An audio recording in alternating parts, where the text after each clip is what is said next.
Bueno, y el lanzamiento de la denominada ruta de la vacuna, el presidente Sebastián Piñera aseguró que más de 30 millones de dosis contra el coronavirus van a llegar a nuestro país el próximo año. Eso gracias a contratos y también preacuerdos con Pfizer, con Sinovac, con Janssen, AstraZeneca y también con el Fondo de Cooperación COVAX. 20 millones de vacunas estarían disponibles durante el primer semestre del próximo año. Para profundizar en este tema, nos acompaña Claudio Castillo, académico de la Facultad de Ciencias Médicas de la Universidad de Santiago y también experto en políticas públicas del área de salud. ¿Cómo está, Claudio? Muy buenos días. Buenos días, Davor. Un gusto. Bueno, lo primero para aterrizar la conversación, ¿cómo observa este plan que se ha diseñado sobre todo para el primer semestre del año 2021? Bueno, es un muy buen plan en términos de que ya tenemos una luz frente a esta situación tan compleja. De las 13 vacunas que han avanzado hacia fase 3, Chile tiene acuerdo al menos con 4 o 5, de manera de cubrir a toda la población susceptible de vacunar. Estamos pensando de que si los estudios se han hecho en mayores de 16 años, esa cantidad de personas en Chile alcanza aproximadamente a 15.500.000 personas. Pero además hay que descontarle las embarazadas, las mujeres que están dando lactancia, que hoy día no se ha aprobado la vacuna en ese grupo. Por lo tanto, el 30 millones de dosis alcanzaría a cubrir el 100% de la población susceptible. Eso es importante. Además, se ha hecho una priorización que el Consejo Asesor de Vacunas e Inmunizaciones ha recomendado, de manera de que sea lo más transparente también y en base a riesgo, en base a priorizar a grupos que son no reemplazables, de manera de mantener la continuidad de servicios básicos para la población. Claudio, ¿y cómo se puede asegurar la cadena logística para transportar estas vacunas, que es una carrera contra el tiempo, que además no solamente la está llevando Chile, sino que todos los países de América Latina, de Europa principalmente, de Norteamérica? ¿Cómo se asegura que lleguen de buena manera las vacunas y sobre todo la de Pfizer, que necesita una cadena de frío muy fuerte, de menos 70 grados? Claro, específicamente la vacuna de Pfizer-BioNTech necesita una supercongelación, ¿no?, de menos 70 grados, y eso genera una tensión en todo el sistema logístico. Chile tiene una trayectoria en términos de capacidad logística, de cadenas de frío para las vacunas, pero hoy día esto lo va a tensionar, dado además que hay otros factores adicionales, ¿no?, que la caja solo se puede abrir 2 veces al día, que hay que descongelarla. Por lo tanto, hay un proceso logístico adicional que el Ministerio de Salud debe diseñar. Yo confío plenamente en los equipos del Ministerio de Salud, del Programa Nacional de Inmunizaciones. La doctora González y su equipo tiene una larga trayectoria. Chile ha enfrentado y tiene una capacidad además para enfrentar este tipo de desafíos. Solo pongo un ejemplo, pero nosotros tenemos cobertura de electricidad en todo el territorio. Hay países de la región que no tienen esa posibilidad y por lo tanto la cadena de frío se transforma en un desafío. Para nosotros lo importante va a ser poder protocolizar de manera de hacerse cargo el país cuando llega la vacuna y la entrega en la farmacéutica y poder hacer la distribución. Esto facilita además el hecho que se haya priorizado que para las primeras 20.000 dosis aproximadamente se concentren en 4 regiones. Por lo tanto, ahí también se concentra la capacidad logística y va a permitir evaluar los aspectos que hay que mejorar cuando ya esto avance a una manera sustancial. Y de acuerdo a sus cálculos y las proyecciones que se pueden hacer con la información que tenemos disponible, ¿cuándo el país estaría de alguna manera en un sector bueno o más a salvo del coronavirus? ¿Más o menos en qué mes del año y con cuánta población vacunada? Yo diría que con total seguridad el año 2022 va a ser un año más normal. El año 2021 va a depender también de cómo vaya avanzando el proceso de vacunación. El gobierno ha anunciado que el primer semestre estaría el total de vacunas. Aproximadamente 10 días después de la segunda dosis se genera el efecto de inmunidad, por lo tanto estamos hablando de un mes después de la primera vacunación. Por lo tanto sería el último trimestre del año 2021 donde podríamos tener una cobertura que nos permitiría tener cierta tranquilidad por la cobertura de grupo, por el efecto de grupo que se da. No obstante, Davor, es muy importante señalar que aunque comience la vacunación la próxima semana, se intensifique el primer trimestre del próximo año, las medidas de prevención hay que mantenerlas. Lo que está comprobado hoy día con la vacuna, específicamente Pfizer-BioNTech, es que las personas que se contagian no desarrollarían la enfermedad. Lo que no se ha comprobado es que esas personas no puedan contagiar a otras. Por lo tanto, es muy importante mantener todas las medidas de prevención, es decir, uso de mascarilla en público, también al interior de los hogares, privilegiar los espacios públicos, la distancia física y el lavado frecuente de manos. Claudio, y una vez que avancemos un poco más en los descubrimientos que tiene la ciencia, hoy día se habla mucho de la vacuna de Pfizer, pero probablemente las otras vacunas que también vienen en la carrera contra el tiempo en algún minuto van a estar aprobadas y van a estar disponibles para los países y para el mercado. ¿Va a haber en ese minuto una vacuna mejor que la otra? ¿La de Pfizer va a ser quizás mejor que la de otra empresa? ¿O van a ser todas iguales y tendrían que dar la misma confianza?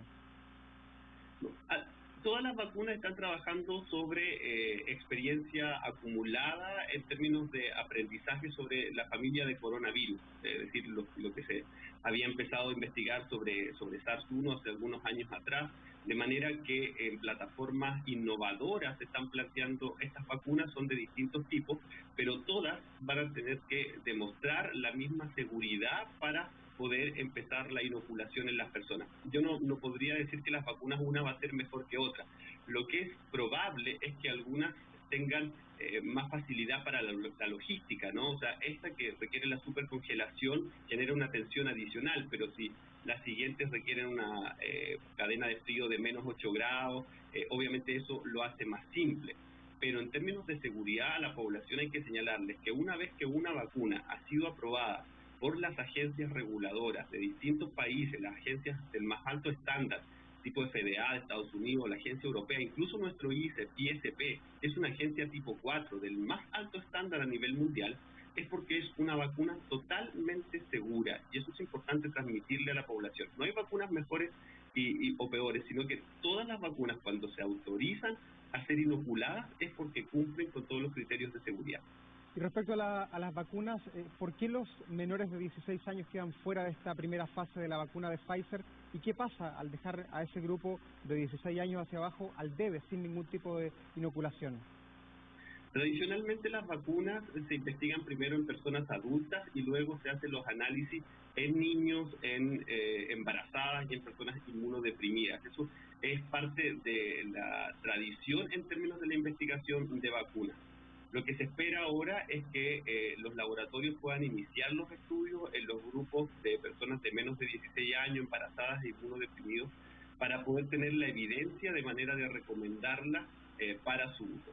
No obstante, quiero hacer un paréntesis, y en la pandemia, lamentablemente, las mujeres embarazadas, niños, niñas y adolescentes han sido invisibilizados en general, porque se ha creído de que como no son los más afectados en términos de mortalidad, no sufren los efectos de la pandemia, pero están sufriendo los efectos secundarios en términos de salud mental, de tensión, de falta de acceso a servicios de salud sexual y reproductiva. Entonces, solo quiero decir que a pesar de que es algo tradicional, histórico, no es una definición puntual para este caso, históricamente los grupos como niños, niñas, adolescentes y mujeres han sido dejados en segundo lugar. Pero al dejar sin inoculación a los niños específicamente, ¿podríamos tener allí vectores importantes que eventualmente podrían contagiar a adultos mayores o adultos de medianía en la edad, ¿o no? Por eso es que es importante que el resto de la población se vacune. Acá, para generar un efecto de cobertura de grupo, necesitamos entre el 60 y 70%. Todavía no tenemos claridad cuál es el periodo que dura la inmunidad. Esto lo vamos a ir sabiendo a medida que avancen las investigaciones.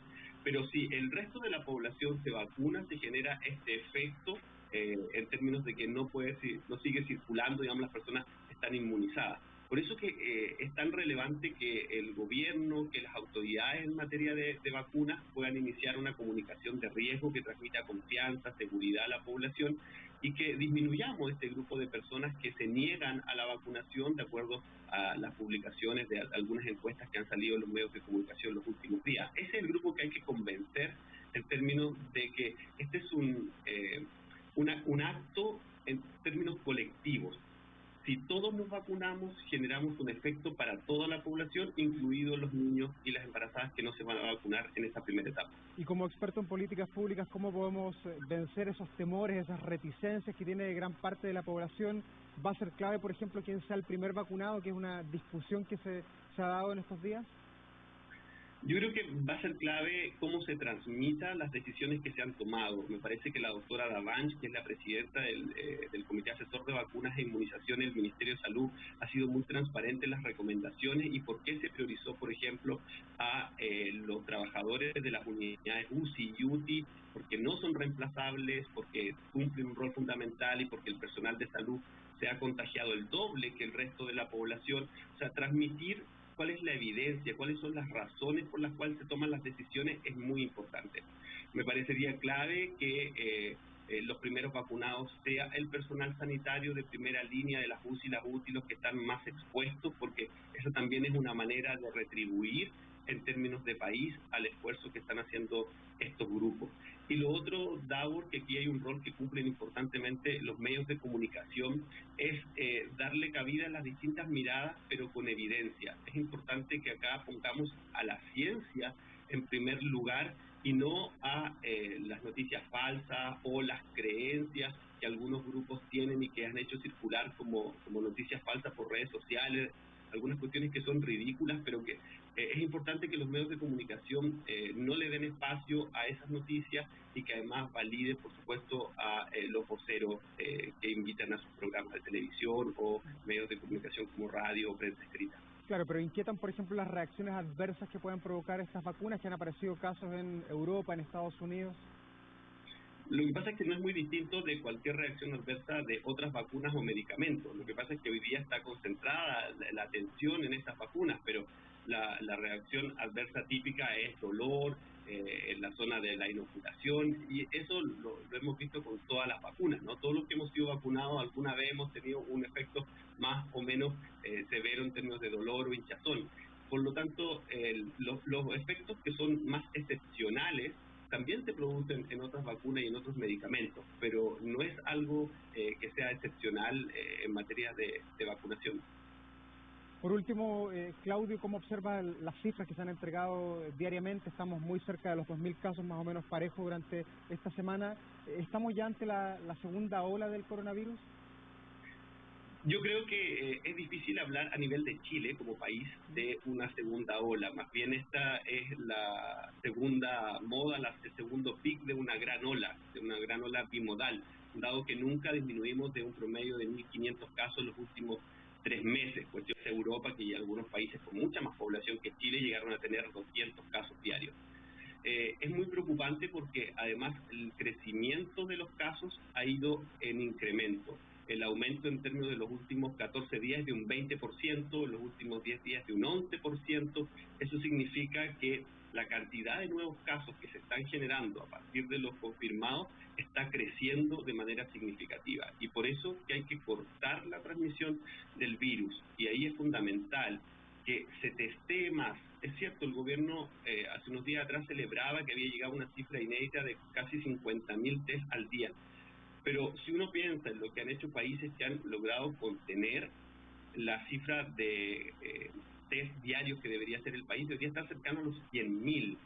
Hay que testear mucho más. Hay que mirar, no hay que mirar tan lejos.